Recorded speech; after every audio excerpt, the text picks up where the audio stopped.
ጤና ይስጥልኝ የተወደዳችሁ ተመልካቾቻችን ከአማራ ሚዲያ ኮርፖሬሽን ጎንደር ስቱዲዮ ወደ እናንተ የሚደርሱ ዜናዎቻችን ተጀምረዋል። ከዜናዎቹ ጋር ዳንኤል ወርቅ አብሬያችሁ ቆያለሁ። በቅድሚያም የፖለቲካ ራዕይን የሚረዳና የጋራ መግባባት የሚያመጣ መሪ መፍጠር እንደሚያስፈልግ በብልጽግና ፓርቲ የማዕከላዊ ጎንደር ዞንና የጎንደር ከተማ አስተዳደር ቅርንጫፍ ጽሕፈት ቤት ኃላፊዎች ገለጹ።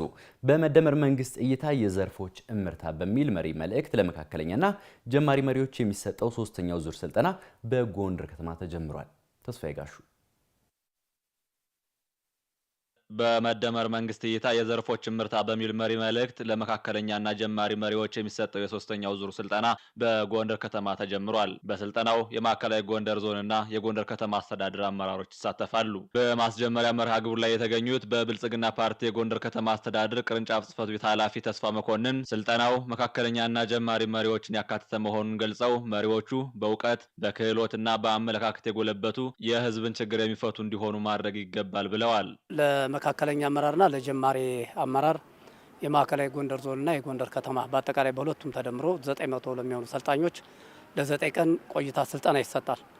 ይህ አካል ሰልጥኖ በተሟላ መንገድ በእውቀት በክህሎትና በአመለካከት ከመቼውም ጊዜ በተሻለ መንገድ አቅም ከፈጠረ የህዝባችን ሁለንተናዊ ችግር ሊፈታ ወደሚችል ሁለንተናዊ ብልጽግናን ለማረጋገጥ ለምናደርገው ጉዞ የራሱን አስተዋጽኦ እንዲያበረክት ታስቦ የተዘጋጀ ስልጠና ነው። በብልጽግና ፓርቲ የማዕከላዊ ጎንደር ዞን ቅርንጫፍ ጽሕፈት ቤት ኃላፊ ፋሲል ሰንደቁ ስልጠናው የተሻለ አቅም አሰራርና አፈጻጸም የሚገነባበትን መንገድ ለማመላከት ዓላማ አድርጎ የተነሳ መሆኑን አመላክተዋል። ይህ መካከለኛና ጀማሪ አመራር ያለንን የፖለቲካ ራዕይ በውል ተረድቶ ተገንዝቦ ከቀጣይ የዘርፎች ተልዕኮ ጋር ራሱን አሰላስሎ የጋራ መግባባት መፍጠር በምንችልበት የግንዛቤ የአመለካከት ደረጃ ላይ ደርሰን የተሻለ አቅም ምንገነባበት ስልጠና እንዲሆን ያለመ ስልጠና ነው ማለት ነው። አሚኮ ያነጋገራቸው የስልጠናው ተሳታፊዎች ከስልጠና ያገኙትን ተሞክሮ ተጠቅመው ህዝብን በትጋት እንደሚያገለግሉም ገልጸዋል። ስማቸው አቦ ይባላል።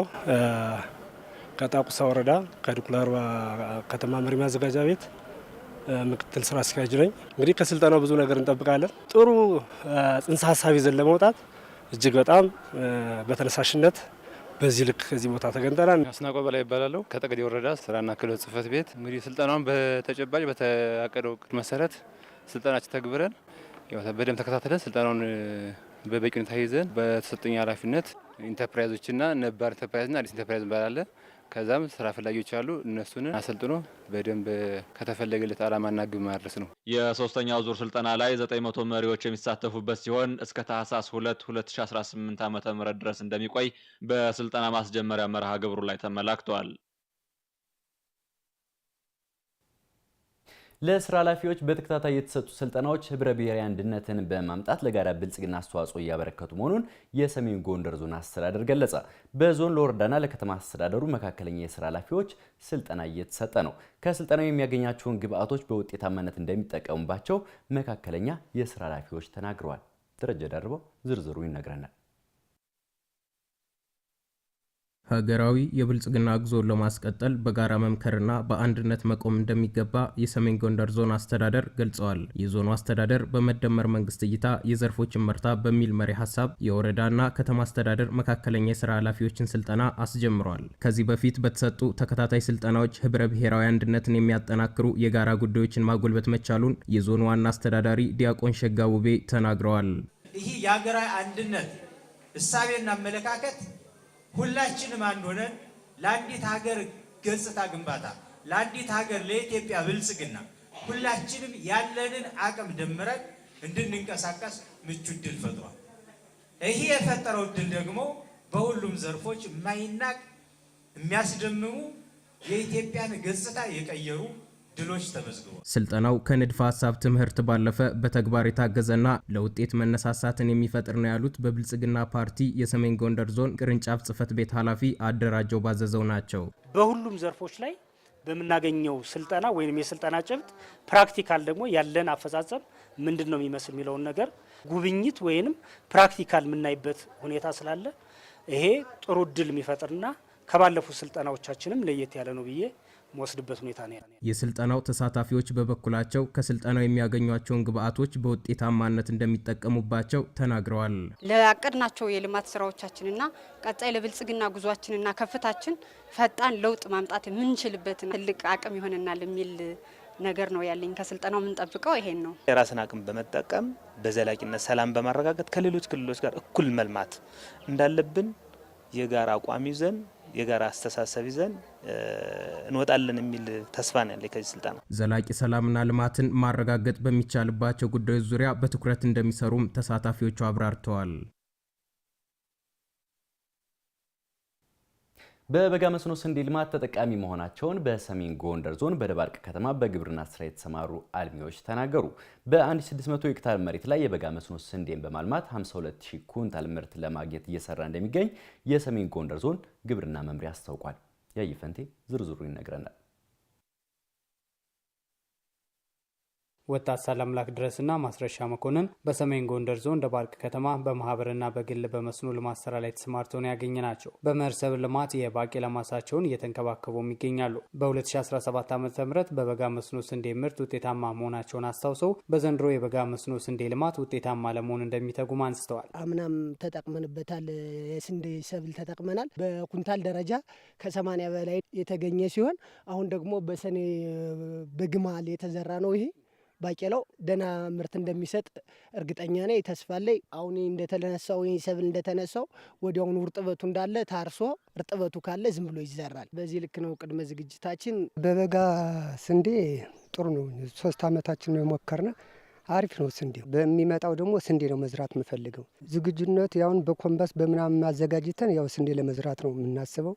ስንዴ ጥቅል ምናምን መዝራት ነው የምንፈልግ። ለመስኖ ልማት የሚያስፈልጉ ግብዓቶች በወቅቱ እንዲቀርብላቸውም ወጣቶቹ ጠይቀዋል። መንግስት እንዲያሟላልን የምንፈልግ በባለፈውም ስንቸገርበት የነበረ የዘር አቅርቦት ችግር አለ፣ የመዳበሪያ ችግር አለ።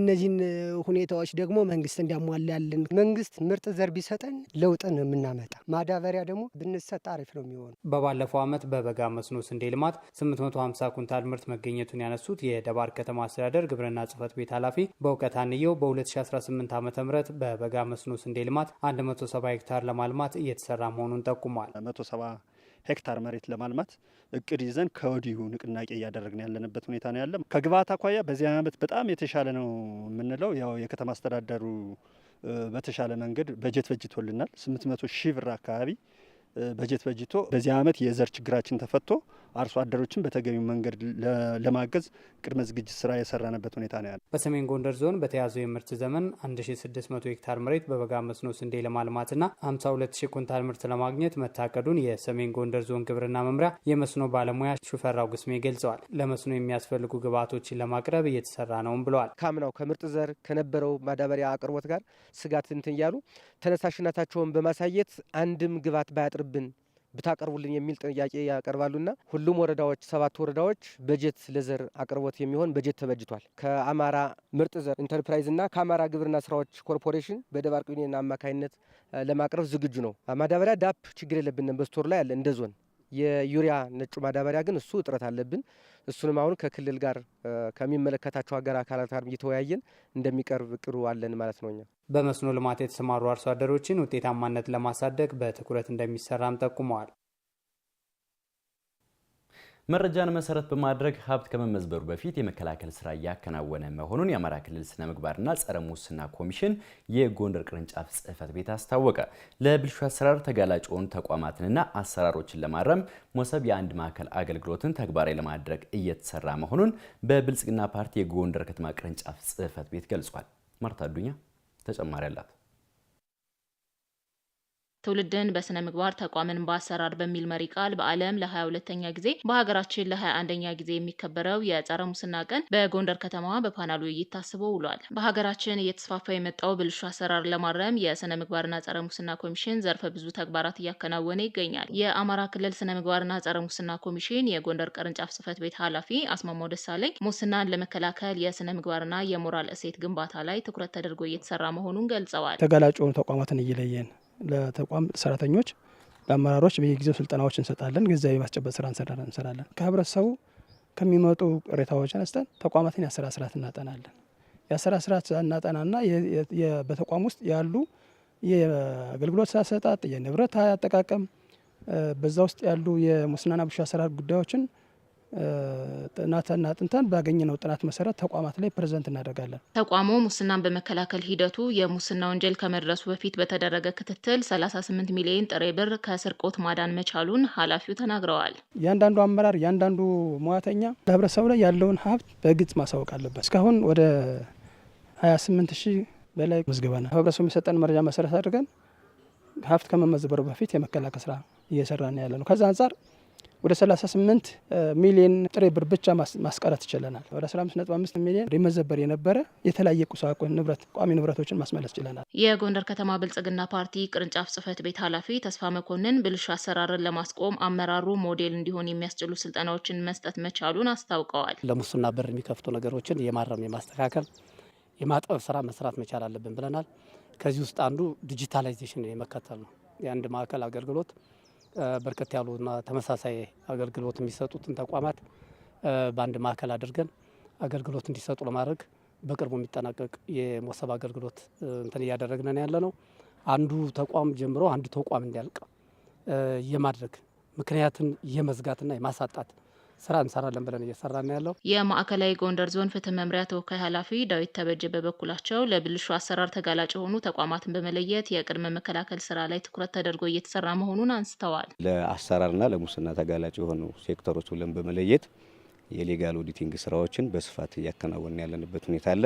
ሰው ወደ ጥፋት እንዳይገባ የማድረግ ስራዎችን ነው የምንሰራው። ከዚህ ባሻገር ሲመጣ ነው ወደ ምርመራ ማጣራት፣ ከምርመራ ማጣራት በተጨማሪም ደግሞ ክስ መመስረት ወደ ፍርድ ቤት ሄዶ ተከታትሎ ክርክሮችን የማካሄድ አስካሄዶም ደግሞ የማስቀጣት ሁኔታዎች የሚፈጠሩት ማለት ነው። በመድረኩ የተገኙት የማዕከላዊ ጎንደር ዞን ትምህርት መምሪያ የስርዓተ ትምህርት ዝግጅትና ትግበራ ባለሙያ ሲሳይ ጌጡ ተማሪዎች በስነ ምግባር የታነጹ እንዲሆኑ መምህራንና የትምህርት አመራሩ በጋራ እየሰሩ መሆኑን ገልጸዋል። በሁሉም ትምህርት ቤት የዚህ የስነ ምግባር ክበብ እንዲቋቋም መምህራን ተማሪዎችን በስነ ምግባር በመኮትኮት በተለያዩ ስልቶች ተጠቅመው እንዲሰሩ እያደረግን ነው የምንገኝ። ብልሹ አሰራርን በማረም ግልጽነትና ተጠያቂነት ያለበት አሰራር እንዲሰፍን የጋራ ርብርብ ማድረግ እንደሚገባ በውይይቱ ተመላክተዋል።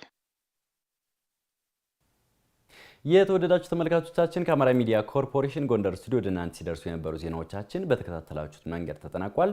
ከዜናዎቹ ጋር ዳንኤል ወርቅ አብሬያችሁ ቆየሁ። ጤና ይስጥልኝ።